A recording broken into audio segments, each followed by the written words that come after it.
Good morning, ladies and gentlemen. Welcome back to your VPET Connex 2017. My name is Isabella, a student of the Maritime Services Training Institute, MSTI, of the Vocational Training Council, VTC, your MC for today. And I'm Kelvin, also MC here. I'm from the Technological and Higher Education Institute of Hong Kong, TI, of the Vocational Training Council, VTC. This morning, we are delighted to have the following guests to participate in the Higher Education Leaders Roundtable. The convener of the roundtable is Mr. Tim Low, Chairman of the Education Commission, the Education Bureau of the Government of the Hong Kong SAR. Mr. Low is also Chairman of the Committee of Self-Financing Post-Secondary Education, the Self-Financing Post-Secondary Education Fund Steering Committee, and an ex officio member of the University Grants Committee. Mr. Low, please.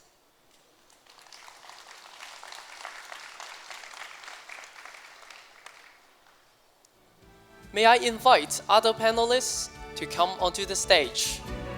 Please welcome Professor Herbert Bingley from Switzerland.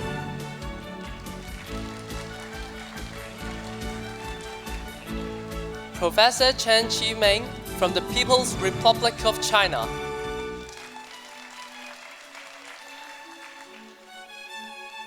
Professor Christina Hong from the Hong Kong SAR.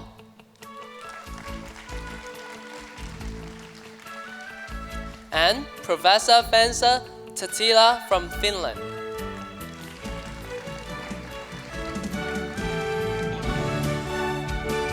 Professor Bingley is Rector and President of Bern University of Applied Sciences of Switzerland and the Chair of the Executive Board of Bern University.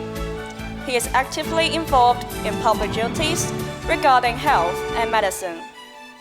Professor Chan is the board chairman of Shenzhen Polytechnic of the People's Republic of China. He has long been engaged in the study of law and higher education.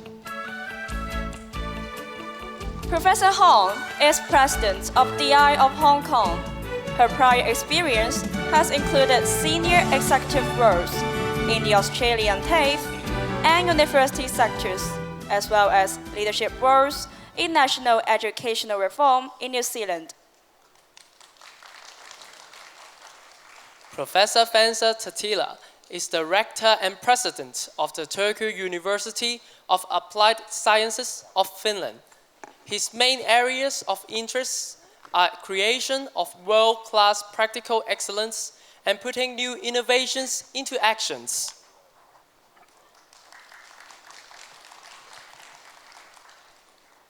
In just a few minutes, they are going to share with us their expert knowledge of the developments and priorities of higher VPET education institutions.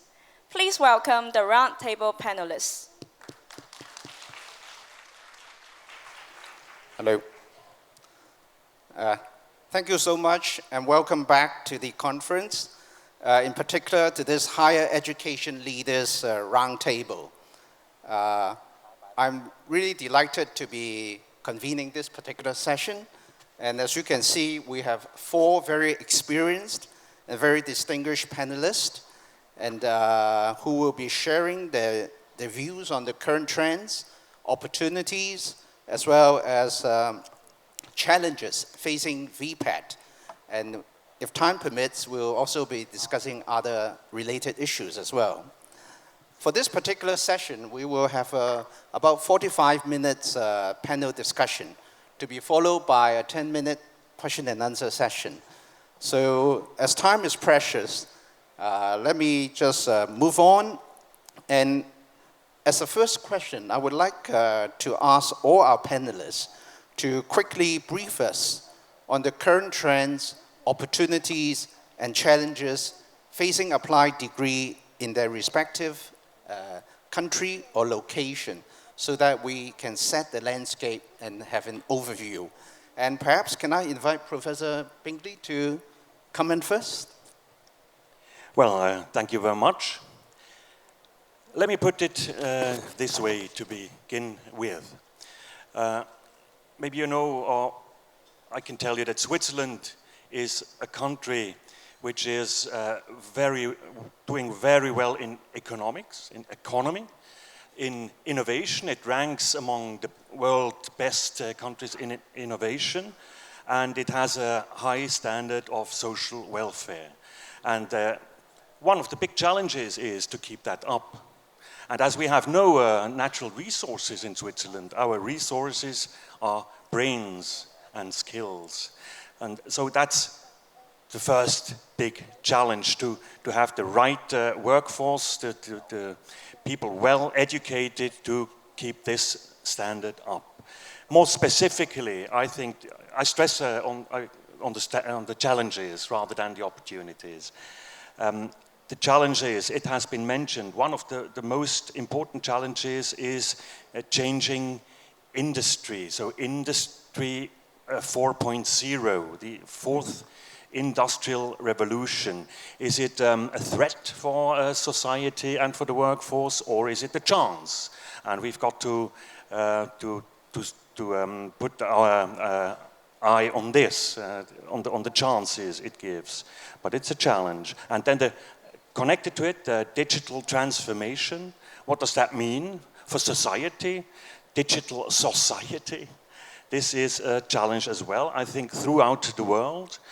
And the societal changes is the third. The changing society, demographic changes, people or societies getting older and older. This, of course, at least in our country and the related countries. And I think this is a rather great challenge we are facing. And so these are the main, I would say these are the main challenges our brains and our skills, the workforce on all levels, have to concentrate on. Thank you. Can I turn to Professor Chen to give us a perspective from China's viewpoint? 谢谢主持人，女士们、先生们，我是来自与香港一河之隔的深圳，深圳职业技术学院，我们热情的欢迎各位嘉宾能够跨过浅浅的这个深圳河到深圳去考察，到深职院去做客。至于讲到这个挑战，我们深职院也确实感受到了，比如国际化、工业化应用研究以及创新创业这些最新的发展对我们学校的挑战。那么实际上呢，我们在学校的“13+5”规划当中，已经对这些挑战做了相应的安排。你比如说，我们“13+5”想把深职院要建设成为能够适应智慧制造时代需要的技术技能人才的摇篮，这其实是针对工业化的。我们还提出要把深职院建设成为深圳市中小微企业技术研发中心，这其实这个应对这个应用研发的。我们还提出要把深职院建设成为企业家的摇篮，这是针对创新创业的。当然，我们认为我的感受跟刚才这位嘉宾是一样的，最重要的挑战是来自于工业化。我们中国在2015年提出了中国制造2025这么一个重要的这样一个战略。实际上2年来应该说推进非常顺利。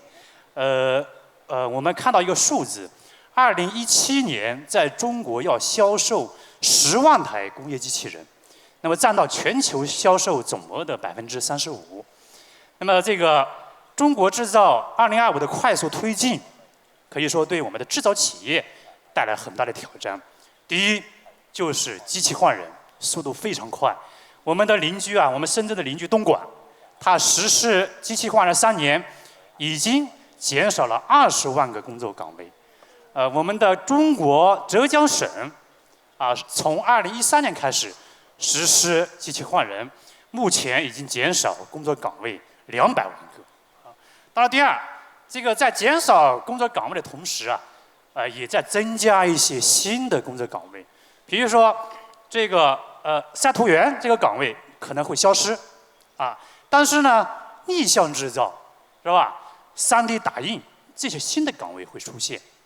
我们认为这些新的出现的岗位，大部分都是高技能、高技术的岗位，这实际上又对我们这个高职院校又提供了很好的机遇第三呢，实际上智慧制造又对我们的企业管理方式和生产方式也提出了挑战。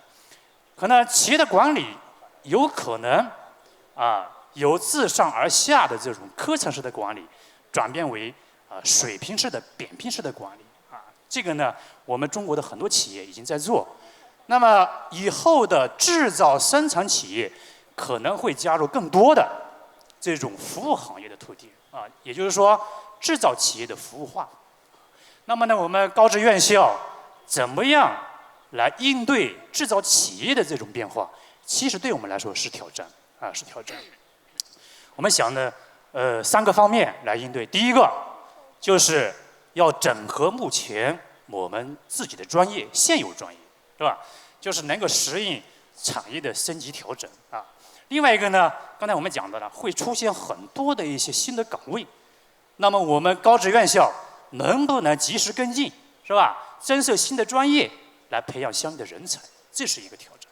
第二个，就智慧制造它要求的人才、知识能力素质结构我们认为会发生很大的变化很大的变化，可能既要懂技术，要会操作，是吧？既要懂管理，要能创新。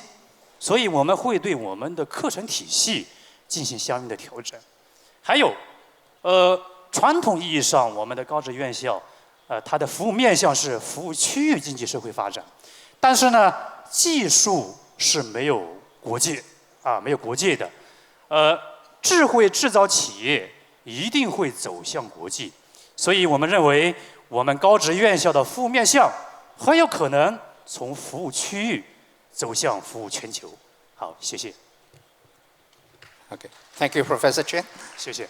Can I turn to Professor Tattila to give us the perspective from Finland about trends, opportunities, and etc., and challenges of the sector?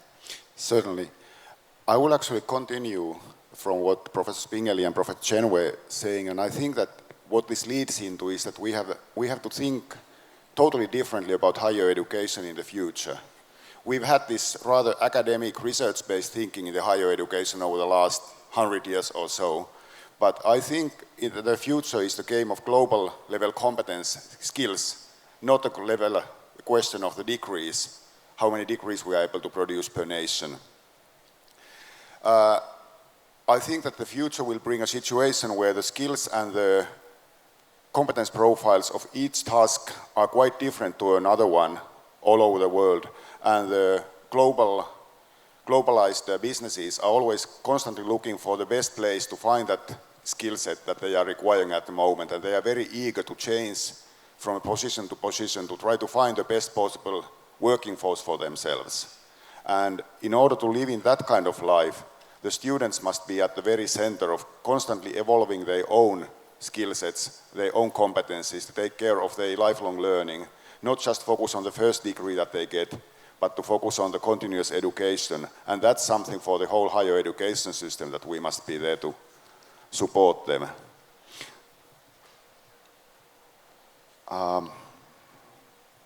So I think it actually comes back to the earlier discussions and presentations also about learning with the working life, learning in the working life, combining these two so that you don't go first for the academia or some college and then go to work, but you constantly work while you are studying and you constantly study while you are working.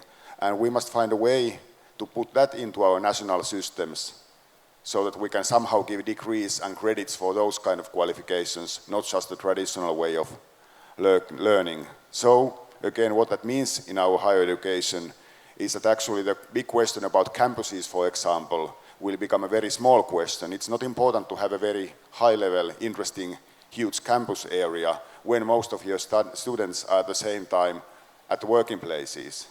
You need a different type of virtual support systems, constant online learning environments. And of course, as Professor Chen said, the internalization will change this ideology totally.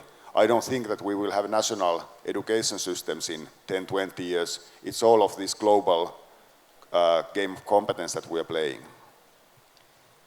Thank you. Last but not least, Professor Hong. Thank you. So, I mean, clearly I echo everything that has been said by the other three panelists, really, because they are global trends in higher education. But maybe I just pick up on the notion of the transitioning economies and the need actually for integration. So the keynote speaker actually talked about integration, that notion that needs to be a partnership between the industry, the education providers, government, and actually the communities in order to bring together change in this era of disruption. So, I mean, key to all of our institutions, I would think, would be the need for resources. So we always are focused on resources, on sustainability, on quality delivery. But I think increasingly our call for relevance is going to be a very strong catch cry, in fact. When you think about Industry 4.0, when you think about the opportunities for blockchain, Bitcoin, for the ways in which learning can be disaggregated, when we talk about digital badging, pieces of learning rather than longer term learning, that I think is going to disrupt the higher education system, and that's something that all of us are starting to, I think, be more mindful of.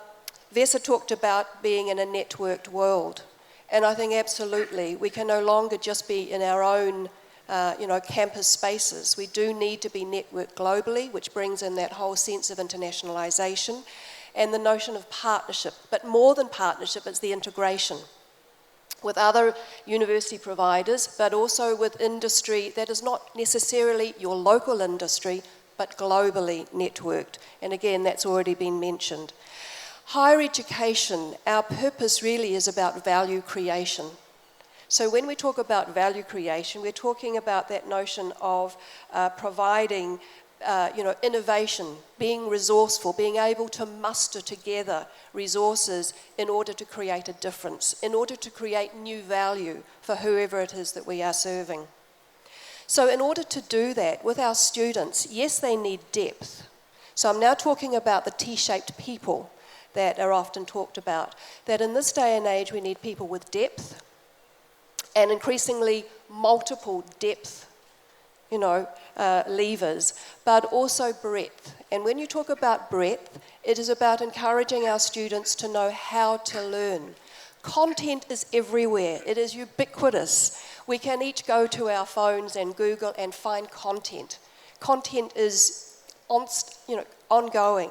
What we do not necessarily know about, though, is how to access that content in different ways and means. To be flexible, to be tolerant of ambiguity, because that's the world in which we live in.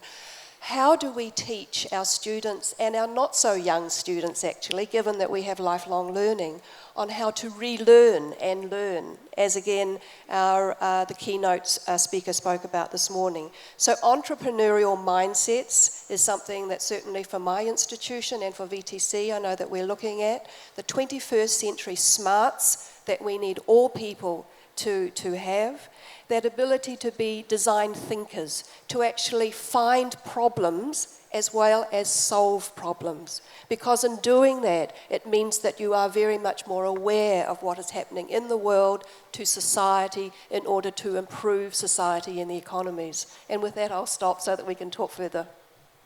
Thank you. Thank you to all our panelists who have painted the general landscape of VPET education. And I think across the world, wherever you are, I think people are generally facing similar challenges and opportunities. Let us examine, given that sort of general landscape, what are the priorities for higher VPET education institutions in terms of their future developments? And I've got a couple of questions here, and let me throw that out and see which particular panelists would like to take it on. One of the themes of this conference is innovation and entrepreneurship. So how can we, or how do we cultivate student innovation and support their entrepreneurship? Are there ways and means that we can do it better? So can I see, okay, Professor Tadina? Thank you. My favorite topic, so easy to pick. Actually, in our university, we call our pedagogical approach as innovation pedagogy for exactly those reasons. And how we see the thing is that the best way to create innovation capabilities as well as entrepreneurial attitude and approach is for the students to learn through innovative processes, so that they actually go to working places, work with the organizations, and produce innovations for them and learn through them, so that we don't actually teach them about innovation, but we give them learning opportunities in innovation.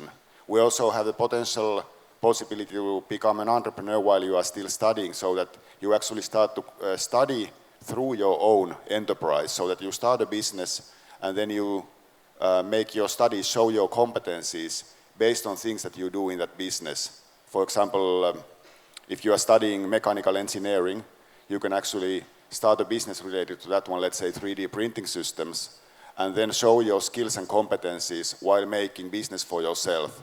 And that seems to be creating this entrepreneurial approach that we are looking for our students. Yeah, Professor Pingley? Well, per definition, our University of Applied Sciences education is based on applied research. So one of the motors of innovation in our university is via applied research. Applied research are the results of applied research, of up-to-date applied research, which we do together with companies. We do not do basic research, it is applied. And so we do it together with companies, so it is up-to-date and it is innovative. So if you take the results of innovation into education, you are innovative per se. And this is very important in our system. We are always connected to companies. And this is one thing. The other is that our professors, all our professors, have at least 5 to 7 years experience in companies, and many of our professors are at the same time teachers and on a higher level employees in companies, and so they bring in up-to-date requirements for education. This is very important with us, this connection to industry.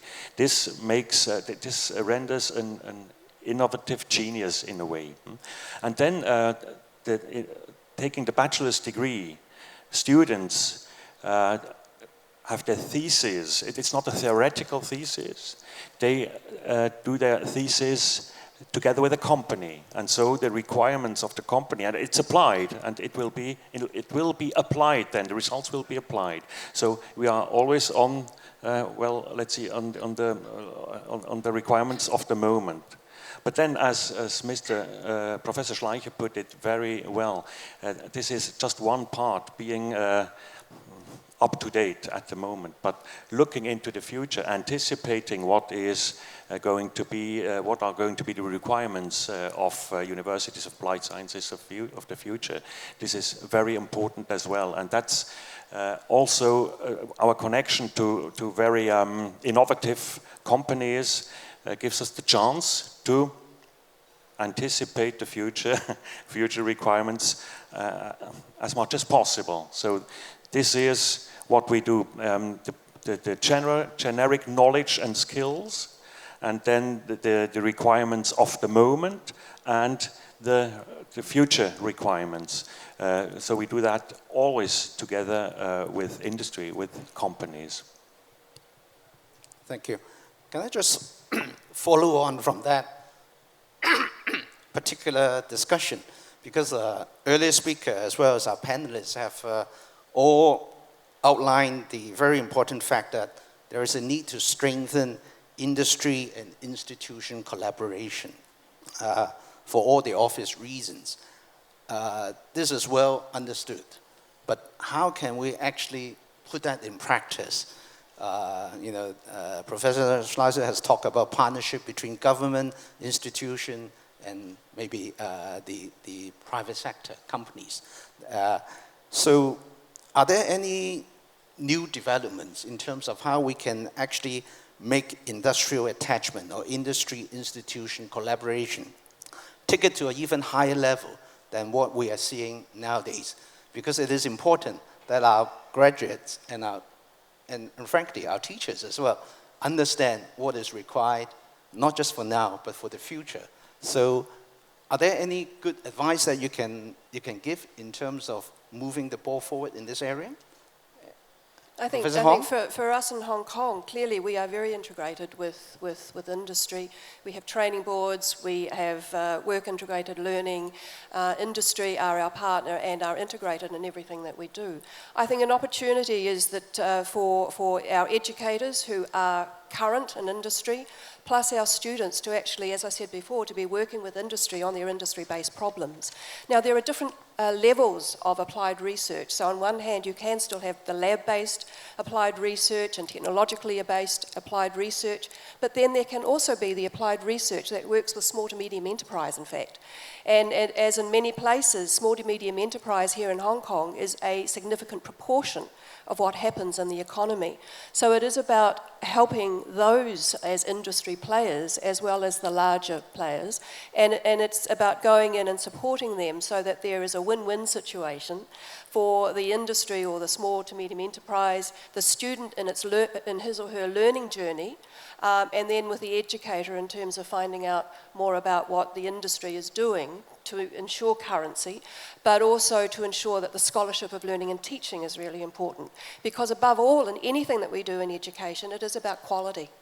It is about the quality of our practitioners who are pracademics, and that's a new word. They are practitioners who are current in their industries. They are also academics in that they are well versed in the discipline of education. Those two things do not come automatically. So any institution has actually got to provide for both of those, that notion of currency in the discipline or the vocational trade area or the specialist area, as well as their ability to be able to convey, to facilitate in this new generation learning environment that we find ourselves. Professor Chen, would you like to comment on, in China, how can we make industry and institution collaboration and cooperation better? 我举个例子吧。我们学校呢叫做以产教融合为我们的基本的办学理念。我们与比如说华为、中兴通讯，这样的大公司有深度的合作。比如华为，我们会把华为的最新的技术，嵌入到我们相关专业的课程里面啊，所以保证它跟一线的技术是能够衔接的。那么我们跟中兴通讯公司呢，我们也有深入的良好的合作，我们已经合办专业，比如大数据云计算，我们是包括新能源，跟中兴通讯一起合办。那么专业课程是一起开发，中兴通讯的一线工程师来给我们上课这是一个。另外呢，我们跟中兴通讯一起成立工程实验室，一起开发应用性的一些研究课题同时呢，我们正在筹划深职院中兴通讯学院我们初步想的4年，2年半是在深职院1年半是在中兴通讯深度合作，也采用叫做我们现代学徒制这样一种模式。那么如果说学生足够优秀，那么这个学生就留在中兴通讯工作。所以我们认为就是应用教育一定是与行业、与企业深度合作，而且我们觉得一定要与一流企业深度合作，你才能有可能把握住技术的前沿。好，谢谢。Okay, thank you. I would now like to turn to some location-specific issues, but it will just highlight a lot of very relevant points, I think, for the sector. And perhaps the first question I would like to direct to Professor Tatila, because I understand in Finland, the VET is actually undergoing reform, including the current supply-oriented approach will be refocused to a more demand-driven approach. And education will be more competence-based as well as customer-orientated. And furthermore, students probably will be able to have more flexibility in terms of getting individually approached study path so that they can respond to the changing needs of the future jobs in a more rapid manner. Can you just share with us the experience in Finland on this one and any lessons to be learned? Well, I think from the systematic point of view, the curriculum is at the very heart of this question. First, how you put together a new type of curriculum that is much more flexible. Of course, I think all of us discuss a lot with the industry about the requirements in curriculum. Also, our professors tend to be very strongly linked with the industry constantly, follow the future trends. But then it's also about how you assess students, how you assess their skills related to the curriculum and the requirements. How can you give them a path so that they don't have to follow the exact one curriculum, but they can actually make it kind of a pieces of puzzle that they put together to create their own diploma that they want to create. In systematic way, that's actually fairly easy to make in the end. It only requires a little bit of thinking changes in the traditional way of academia. But then, of course, the big question is also to get the students to accept that. Because I don't know about your other countries, but sometimes in Finland the students tend to be slightly conservative. That they see that I want to become chemical engineer, so I have to take these courses on chemical engineering. And then when they graduate, they see that they can actually only use a certain amount of the courses that they took. And this is something that is related to the guidance part, where we must show them that actually you may choose your own path and your own career, and then start to develop your competencies based on your own desires. That actually is probably the most important part from the learning point of view, because it seems that the students who are able to find their own path are the most motivated ones. And when you have the motivation, you can learn absolutely anything you want. But if you don't know why you are studying, then you tend to be at the trouble. So the motivation of the students is the key issue. Thank you. Can I turn to Professor Bengeni about Switzerland? We all know that the Swiss model of VET has attracted the attention of a lot of policymakers all over the world. And a lot of your colleagues have been working overseas on a lot of these projects. Can you share with us what you're doing with these projects, and whether you can summarize some of the challenges that these overseas higher institutions commonly encounter in the VET sector? Well, first, I think it is the success story of Swiss vocational education and training. It is based on several aspects. One is the competence-oriented curriculum of. We have still 230 professions in Switzerland. This may sound a bit strange, but all these professions have a competence-oriented curriculum, not only focusing on skills, professional skills, but also on the soft skills, self-competence, social competence. That's one thing. The curriculum, or the curricula of these professions. But then I think it is, the most important thing is the commitment of the companies, small and medium enterprises. The commitment is the main feature of the Swiss system, I think, because it's based on centuries, as Professor Schleicher said, on centuries of experience in this way. The companies are really committed to enhance the professional education and training, and they are educated themselves, and they didactically and methodically the representatives of small and medium enterprises. So they take part in the education, really, in the practical part of the education. I think that the challenge for other countries is this involvement, this deep involvement of the enterprises, of the companies. In many other countries who take the Swiss system as a pattern, as the success story, as a pattern for their own development of vocational education and training, this is the main problem, because then in a way it is state-driven. The state takes over the role also of the practical education.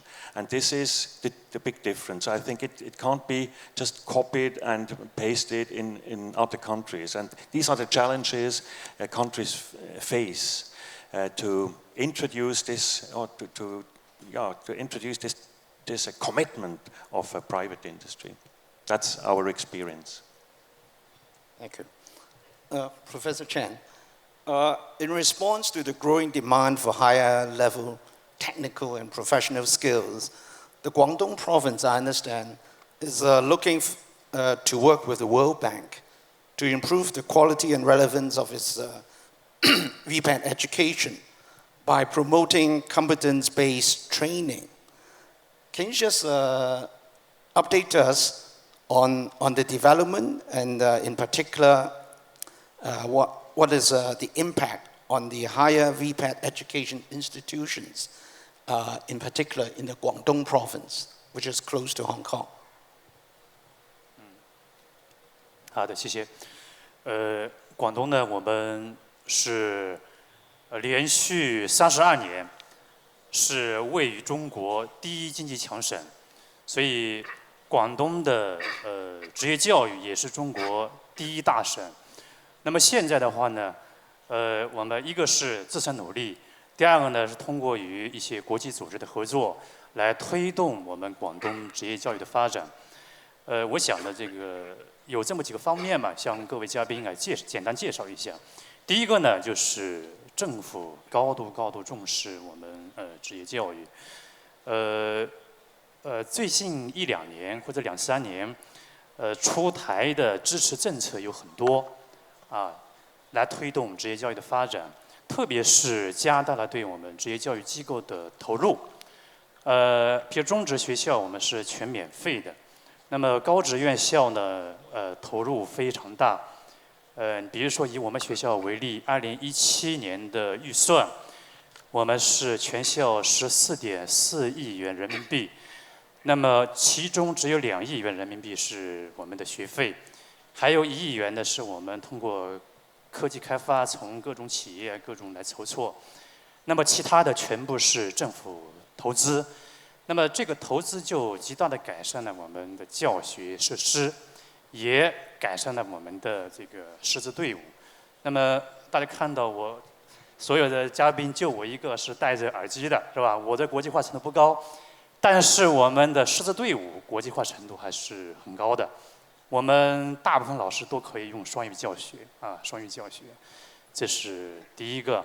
那么第二个呢，就是规模非常大，就是广东省的。那么就高职院校来说呢，目前85所，其中政府办的是58所，民间办的是27所。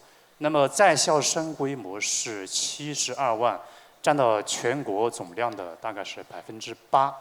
那么我们学校呢是全日制普通在校生是2万4，还有6-7千的这种非全日制的学生，这是规模。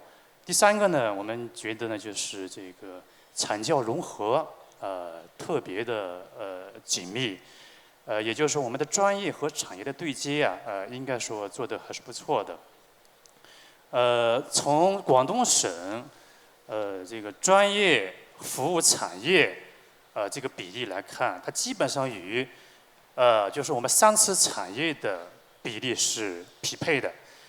另外我们学校呢也在推行一个制度，就是促进我们的专业对接产业。我们每年邀请第三方机构对我们每个专业与产业对接的情况、与市场对接的情况进行评价。那么呢，如果说对接不好、效果不好，就是预警，警告你。如果你这个专业第2年还是不行，那就是黄牌，黄牌就要减掉你的招生计划。那么第3年还是不行，我们就是红牌，红牌就是取消招生资格。那么通过这样一个举措，我们学校有专业从100多个现在减少到74个，来促进我们专业老师想方设法来对接产业、对接市场啊。这是一个。第4个呢，应该说近些年啊，我们的人才培养质量是在逐年提高。比如说就业率，我们广东的高职院校的就业率大概是93%左右，我们学校大概是96%左右。那么就业质量怎么样呢？应该说，广东高职院校毕业生对自己的就业满意度大概是65%左右，我们都是第三方的数据。雇主的满意度评价，它有一个指标，平均加权平均是3.66，也是满意的，大概是这样一个标准。总之呢，应该说广东是经济大省，又是制造业的一个强省，所以职业教育发展非常快。当然，我们也希望啊，这个加强与我们在座各位先进地区各个兄弟院校的合作，来共同推动我们职业教育的发展。谢谢。Thank you.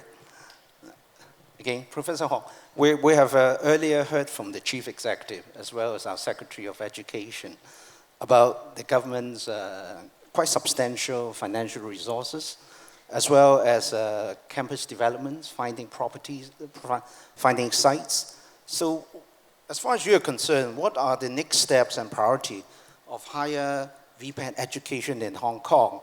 And what does that mean for the VTC going forward? What would be the mission and the way forward? As I said before, value creation is what higher education and certainly the VTC is about. So that is about creating value for the communities and for the individuals as students. So I think for VTC and for my institution, the I, it will clearly be in supporting the government and the people of Hong Kong with the promotion of VPET. So the understanding of what VPET is and can be for students as a way forward in this new generation, in this new world that we talk about. So the traditional universities, clearly they have a mission and vision for themselves, but I think VPET and the mission of VTC and the I can be a companion on that route. So there are the opportunities, therefore, to provide diverse progression pathways for all our young people in Hong Kong and those not so young, given that we do have lifelong learning these days. So at the I, we're going to be looking at extending the Earn and Learn pilot. So to encourage, therefore, those folk who come through with their higher diploma who have already got a foot in the door in work to come through and to do an apprenticeship through a degree program. And again, that is in partnership clearly with industry. The notion of having a vocational baccalaureate is being developed so that we have young people who have already a vocational pathway. And again, our keynote speaker talked about that we need to start earlier with providing those career pathways for our young people. So for those young ones who've already decided they want to be in a particular field of endeavour, then they should be able to pursue that at an earlier stage. So that's what the vocational baccalaureate, and it will be taught in English, to support them with their higher level learning. I think the other is clearly the provision and the use of cutting-edge, state-of-the-art facilities. It is absolutely in our best interest to provide for our people who are learning at no matter what stage the best of the equipment, the best of facilities, so that their learning is highly productive and they can achieve those very strong outcomes. Because we are in an environment where Industry 4.0 is on the horizon. We need to provide, therefore, those facilities where we have the IA labs, the robotics, 3D, Internet of Things, and as I said before, if you have the Internet of Things, Bitcoin, blockchain's not far behind. So we need those sorts of innovative, forward-thinking, environmental scanning type initiatives to support the development of VPET here. And to reinforce yet again, that learning for our students is just not about the skills and the knowledge for now, but it is the learning how to learn for the future. So it is those 21st century competencies that we need to develop in our young folk and our not so young folk, and the ability to actually work with digital technology in many and various ways. Thank you. Given the time constraint, I think I have to conclude the panel discussion at this juncture. I would like to open the floor for some Q&A. Yes.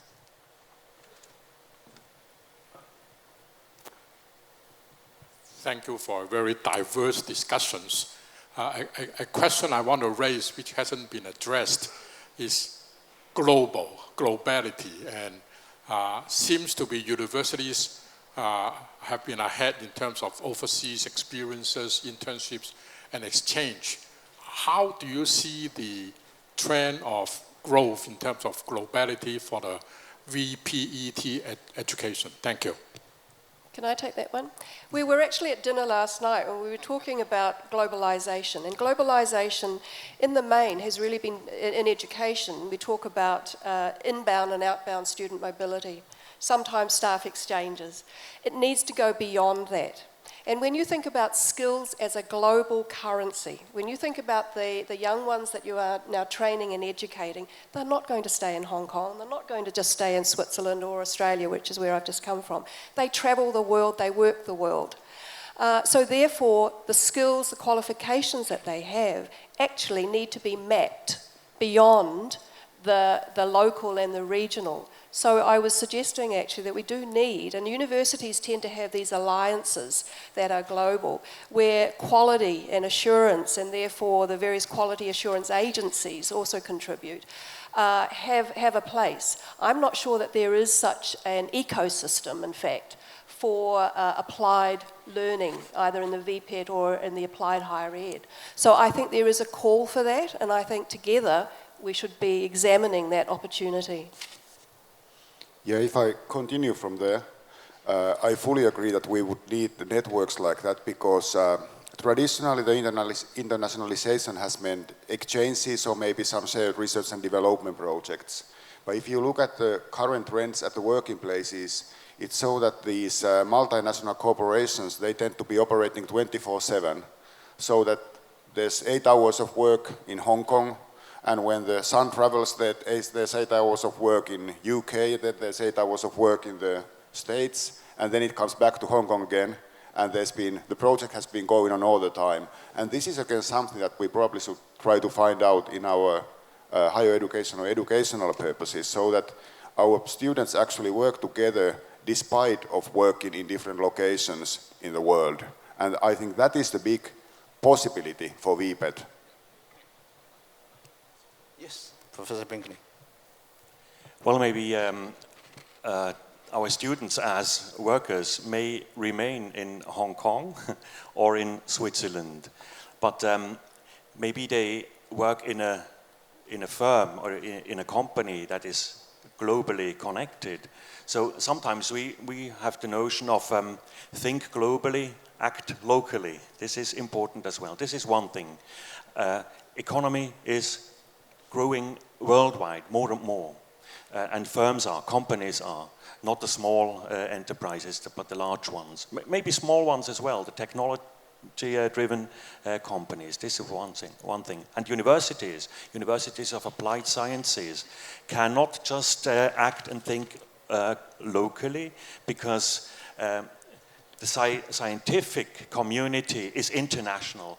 The standards are international, and so we have to be internationalized if we want to keep up the standard, international standards. And most important there, it's not only student exchange, it's as my colleague said, it's also the international research programs we have, connections with researchers in other countries doing projects together. This is very important is a very important part of internationalization. That's what I wanted to add. Thank you. Thank you. Professor Chen? 我简单说一下，就是国际化确实是一个滚滚向前的历史潮流，谁都无法抗拒。虽然我刚才说了，这个我是最不国际化的，但是呢，我们学校在国际化方面在布局。我非常赞同我们曹校长的提议，所以我说呢，我们如果有这方面的机会，我们愿意一起来做这样方面的一些联盟，一起来推动我们国际化发展，这是一个。那么第二呢，就是我们的立足点就是希望为我们深圳的跨国企业走出去服务。比如说我刚才讲的，我们与中兴通讯已经成立了国际化合作办公室，我们联合开发了目前12门课程，就是为中兴通讯公司在国外的员工进行培训。我们也很荣幸与我们马来西亚教育部在进行洽谈合作，高教部部长3月份也亲临我们学校进行洽谈。如果顺利的话，我们学校可能会在马来西亚开设一个深圳职业技术学院职业教育中心，有可能明年可能就开始招生，这是一个。另外，我们在保加利亚也有相关的项目啊，这是一个。另外，我特别赞同我们瑞士这位校长的提议，就是实际上就是应用研发的合作也有很大的空间，因为我们深圳市提出来未来要建设科技产业创新中心啊。那么呢，我们学校也在积极为这样一个战略做一些谋划。那么前天呢，我接待了来自美国一个诺贝尔获奖团队的2位核心成员，我们可能会在深职院设立一个以这个诺贝尔获得者命名的一个新材料研究院，那要对接我们深圳的新材料产业。如果顺利的话，我们可能11月初可能会挂牌。我们也会邀请我们在座有相关学科的学校来加强合作谢谢。Thank you. In view of time, one last question, if there's any. There's a question on the other side.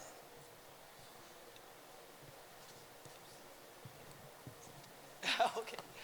Thank you very much. My name is Dorte Christoffersen. I'm the Executive Director of the Hong Kong Council for Accreditation of Academic and Vocational Qualifications. And we are in the process at the moment to review our standards. And one of the big questions has been, do we distinguish between academic standards and vocational standards, the standards that we apply? And that's sort of the nature of my question. We all know that there are different structures in different countries, and some have dual systems, so some have integrated institutions for academic and more vocational-oriented institutions. But I also note the title of this session being Higher VPET. So the question I would like to put to the panel is that, is one of the questions that we might want to consider is, do we bring down do we stop talking about vocational and traditional? I noticed that Christina referred to traditional education. I'm not going to put you on the spot, but I'm just using what you said. And is it actually in everybody's best interest in terms of preparing students for the future, for this global future that you all argued for, that we just start talking about post-secondary education? So I'd like your views on that. Thank you. Professor Tatina? Absolutely. And yeah, but if I open a little bit about that one, I think we are actually in an interesting situation because the panel and everybody is using a lot of academic vocabulary at the moment. We speak about baccalaureate system, we speak about bachelor's degrees, master's degrees, professor degrees. However, actually at the heart of those, I think traditionally has been vocational learning. I always like to use an example of the physicians, the doctors who treat us. That is a very typical vocational degree for me, where you learn to treat other people, humans. And is that an academic degree? Somehow different from a vocational? I don't see any difference in the end. You either are competent or you don't have the skills required. So I would say that yes, we should also only speak about the tertiary education or higher education, because all of these jobs nowadays require very specific high skills. And it's whether you are working with a machine or a human, the skill requirements are quite similar. And I would Thank you. absolutely agree. There's such a blurring of boundaries now between the sectors that we should be talking about a tertiary or a post-secondary sector. Okay, thank you. We've now come to the end of this particular session, and all good things must come to an end, unfortunately. I hope you have found this particular session informative. We have managed within the last hour or so discuss quite a lot of different subject matters, and I hope everybody can take away some food for thought and make a VPET education continue in a very sustainable manner going forward. So at this juncture, can I ask you to join me in giving our four panelists a big round of applause for their sharing? Thank you. Thank you, Mr. Low and the panelists for such an informative discussion. Please take a seat.